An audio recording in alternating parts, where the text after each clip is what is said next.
أعوذ بالله من الشيطان الرجيم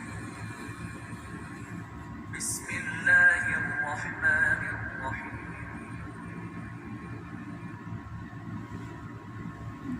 اعوذ باللہ من الشیطان الرجیم بسم اللہ الرحمن الرحیم۔ پیارے دوستو، آج کا عنوان جو کہ میں شروع کرنے لگی ہوں، اس میں بلا تاخیر ڈائریکٹ اپنے عنوان پر جاتے ہوئے آپ سے شیئر کروں گی کہ ایمان اور اہل بیت سے محبت، ایمان اور اہل بیت سے محبت کا آپس میں کیا تال میل ہے۔ ایک ہی شے رسول اللہ نے مانگی جو کہ تمہارے ہی فائدے کے لیے تھی، وہ تمہارے بھلے کے لیے تھی، اس لیے کہ تم گناہ سے بچ سکو، برائی سے بچ سکو، ہم سب بچ سکیں۔ میں اپنی گفتگو کا آغاز قرآن پاک کی سورت کی آیت تطہیر مبارکہ سے سٹارٹ کروں گی۔ بسم اللہ الرحمن الرحیم۔ انما یرید اللہ لیذھب عنکم الرجس اہل البیت ویطہرکم تطہیرا۔ پس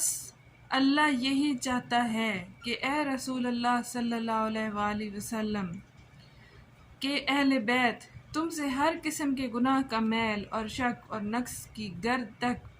دور کر دے اور تمہیں کامل طہارت سے نواز کر بالکل پاک اور صاف کر دے۔ سبحان اللہ، رب تعالیٰ کا کلام تھا جو آپ کے سامنے شیئر کیا۔ پیارے دوستو، میری اس تقریر کے اندر تمام تر مواد ہیں وہ میں نے فقہ حنفیہ سے، صحاح ستہ سے لیا ہے اور احادیث کی کتابوں سے نتیجہ اخذ کرنے کی کوشش کی ہے۔ ابن عباس رضی اللہ تعالیٰ عنہ روایت کرتے ہیں، جب یہ آیہ مودت اتری کہ آپ کی قرابت میں کون ہیں جن کی محبت اور مودت ہم پر واجب کر دی گئی ہے، روا الطبرانی میں معجم الکبیرہ میں روایت کی گئی ہے کہ رسول پاک صلی اللہ علیہ وآلہ وسلم نے فرمایا کہ یہ وہ قرابت دار میرے علی، فاطمہ اور حسن و حسین ہیں۔ سبحان اللہ، زبان مصطفیٰ امر الہی ہے، زبان مصطفیٰ اذن الہی ہے کہ گمراہی سے جس نور کی طرف میں تم کو لایا ہوں، اس کے بدلے ایک چیز میں تم سے مانگتا ہوں، وہ بھی تمہارے ایمان کو بچانے کے لیے کہ میرے خونی رشتوں سے محبت کرنا، میرے خونی رشتوں سے مودت رکھنا تاکہ تم بچ سکو۔ تو جب یہ آیت نازل ہوئی تو صحابہ کرام جو آپ کے پاس بیٹھے تھے انہوں نے سوال کیا، امن قرابت حل اولا الا زینا واجبت الینا مودتہم۔ صحابہ کرام پوچھتے ہیں، یا رسول اللہ صلی اللہ علیہ وآلہ وسلم، وہ کون ہیں آپ کے قرابت دار جن کی مودت ہم پر واجب کر دی گئی ہے؟ اہل سنت اور اہل تشیع سے بچتے ہوئے ایک مسلم کی حیثیت سے میں صرف اور صرف قرآن کی آیات کا ترجمہ احادیث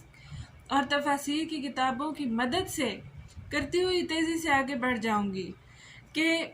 وہ کون ہے قرابت دار جن سے ہم محبت کریں، جن سے ہم مودت رکھیں۔ تو رسول اللہ صلی اللہ علیہ وآلہ وسلم نے فرمایا، وہ قرابت دار میرے علی، میری فاطمہ، میرے حسن اور حسین علیہ السلام ہیں۔ اہل سنت اور اہل تشیع نے اس عنوان کو اتنی ہوا دی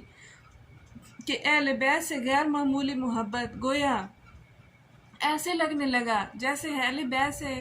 خاص مودت رکھنا شیعہ ہونا ہے یا اہل بیت سے دوری رکھنا سنی ہونا ہے۔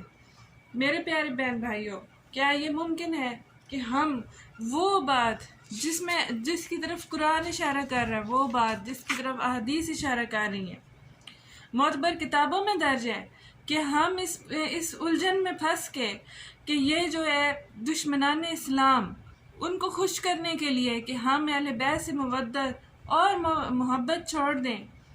اور اپنے اعمال کو غارت کر دیں، یہ کیسے ممکن ہے؟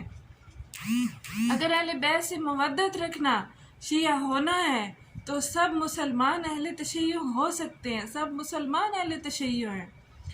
اگر سنت نبوی پر چلنا سنی ہے تو تمام اہل تشیع سنی ہیں، تو سب ایک ہی دھارا ہے جس مرکز کے گرد چکر کاٹ رہے ہیں، اور الجھا یا مسلمان دشمن عناصر نے ہمیں فرقہ بندیوں میں۔ پیارے دوستو، دونوں عقائد کے دھارے، ایمان کی حقیقت، اہل بیت کی محبت اور روح، اس کی ایمان کی روح جو ہے، عقیدہ ایمان کی روح جو ہے وہ وحی الہی ہے اور حدیث نبوی ہے۔ ہمارے ایمان کی محبت اور مودت کا دھارا جہاں آ کر رکتا ہے وہ محبت اہل بیت ہے۔ اب اس میں آپ کی ازواج مطہرات بھی تھیں، آپ کے اور رشتہ دار بھی تھے، آپ کے بہن بھائی بھی تھے، لیکن پھر آپ نے اس آیت کی تشریح کرتے ہوئے فرمایا کہ میرے حسن و حسین و فاطمہ و علی میرے خاندان ہیں۔ اس کا آپ نے اظہار مباہلہ کے وقت بھی کیا، اور میں بہت ساری کتب کا حوالہ دوں گی تاکہ میں اپنے الفاظ کو یہاں ثابت کر سکوں، تاکہ ہم جو ہے ایک گمراہی کے گڑھے سے باہر آئیں اور ایمان کی روشنی کو حاصل کریں۔ اللہ تعالیٰ فرما رہا ہے قرآن میں کہ فرما دیجئے کہ گمراہی کے اندھیروں سے نور کی طرف لانے کا کوئی اجر و معاوضہ میں تم سے نہیں لیتا، بلکہ ایک چیز میرے قرابت سے محبت تمہارے ایمان کو بچا لے گی۔ یہ قرابت کی اہمیت ہے، نسبت کی اہمیت کو لوگوں نے سمجھا ہی نہیں، لوگوں نے اس کو فرقہ واریت میں بدل دیا۔ ایمان اور اعمال صالحہ کرتے ہیں، اور ایمان اور اعمال صالحہ اس شرط کے ساتھ رسول اللہ فرما رہے ہیں، قرآن فرما رہا ہے کہ جو شخص ایمان اور اعمال صالحہ کرتا ہے اس شرط کے ساتھ کہ یہ محبت آپس میں لازم و ملزوم ہے، اعمال صالحہ اور ایمان کی طاقت اور مودت اہل بیت یہ آپس میں لازم و ملزوم ہیں۔ ایک کا دامن چھوٹتا ہے تو ایمان نامکمل ہو جاتا ہے، دوسرے کا چھوٹتا ہے تو ایمان نامکمل ہو جاتا ہے۔ یہ ممکن نہیں کہ مودت اہل بیت تو ہو لیکن اعمال صالحہ نہ ہو، ایمان کی طاقت نہ ہو اور ہم بخشے جائیں، یہ ممکن نہیں۔ اور دوسری طرف یہ بھی ممکن نہیں کہ اعمال صالحہ تو ہوں لیکن مودت اہل بیت نہ ہو، تو ہم نہیں بخشے جا سکتے۔ بخاری اور مسلم کے کئی ابواب میں موجود ہے یہ سب باتیں کہ قرابت، حسب اور نسب، محبت اہل بیت یہ کوئی عام مسئلہ نہیں ہے پیارے دوستو۔ حب اہل بیت ایمان یہ ہے، حب اہل بیت کیا ہے، حب اہل بیت کیا ہے، سنی شیعہ کا یہ مسئلہ نہیں ہے، وہ جو کلمہ گو ہے، یہ ساری بنیادی نقطہ ہے، اور مسئلہ جو ہے یہ کربلا پر جا کر مکمل ہوتا ہے، ایمان اور کفر کا مسئلہ ہے۔ بعض علماء نے تفاسیر کی ہے، ایک آیت جو قرآن نے بیان کی، میرے پیارے بہنوں اور پیارے بھائیوں، سورہ طور کی آیت 17 سے 21 تک کا ترجمہ کیجئے۔ آپ کو مودت اور محبت اہل بیت کی اہمیت رب تعالیٰ سمجھا رہا ہے، رسول اللہ سے پہلے بھی سمجھا رہا ہے۔ رب فرما رہا ہے، آخری آیت سورہ طور کی 21 آیت کا ترجمہ کیجئے، وہ لوگ جو ایمان لائے اور ان کے بیٹے اور بیٹیاں، اولاد، ذریت، اولاد جو ان کی آنکھوں کی ٹھنڈک ہے، دل کی ٹھنڈک ہے، ان کی آنکھوں کا نور ہے، زندگی میں جینے کا مقصد ہے۔ یہ جو آیت ہے دنیا کا کوئی مفسر اختلاف نہیں کر سکتا کہ یہ شرع نہیں اگر ذریت ایمان کی حالت میں ہو۔ تفسیر آیت کا ترجمے کی تفسیر یہ ہے کہ اگر جو لوگ ایمان لائے یعنی کہ جو انبیاء کرام ہیں اور ان کی اولاد، ان کی ذریت، اگر وہ حالت ایمان پر ہوئے اور وہ انتقال فرما گئی اور اللہ کے دین پر ہوئے تو بے شک وہ اپنے آباء و اجداد اتنے اعمال نہیں بھی رکھتے، تو وہ قیامت کے دن اسی مقام پر ہوں گے جس مقام پر ان کے آباء و اجداد ہوں گے، جس مقام پر ایک نبی اور پیغمبر ہوگا۔ اگر ان کی اولاد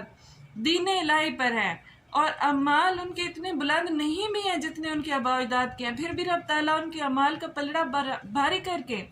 ان کو اپنے آباء و اجداد کے برابر بٹھا دے گا۔ یہ آیت سورہ طور کی ہے۔ نہ ہم قرآن کو جھٹلا سکتے ہیں، نہ احادیث کو، اور نہ رسول اللہ کی زبان سے نکلے ہوئے حروف کو۔ اللہ نے ذریت کا کتنا خیال رکھا ہے، کتنا مقام دیا۔ جب قرآن نے یہ کہہ دیا تو کسی کی جرت کیا ہے کہ معنی بدلے۔ جب آیت کریمہ چونکہ ذریت اور پھر اہل بیت، جب آیت کریمہ میں اہل بیت کی نازل ہوئی تو رسول اللہ صلی اللہ علیہ وآلہ وسلم فرماتے ہیں کہ 6 ماہ تک صبح اٹھتے، اہل بیت کے گھر جاتے اور اٹھا کر جناب سیدہ کے دروازے سے یا اہل البیت کہہ کر گزرتے۔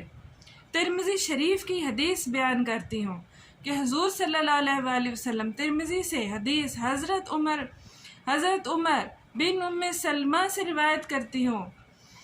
کہ جب یہ آیت اتری تو نبی اللہ صلی اللہ علیہ وآلہ وسلم ام سلمہ کے گھر موجود تھے۔ آیت کا جو تسلسل ہے وہ ازواج مطہرات کے بارے میں کچھ سخت آیات نازل ہوئیں جس میں ان کو ذبائح سے منع کیا گیا،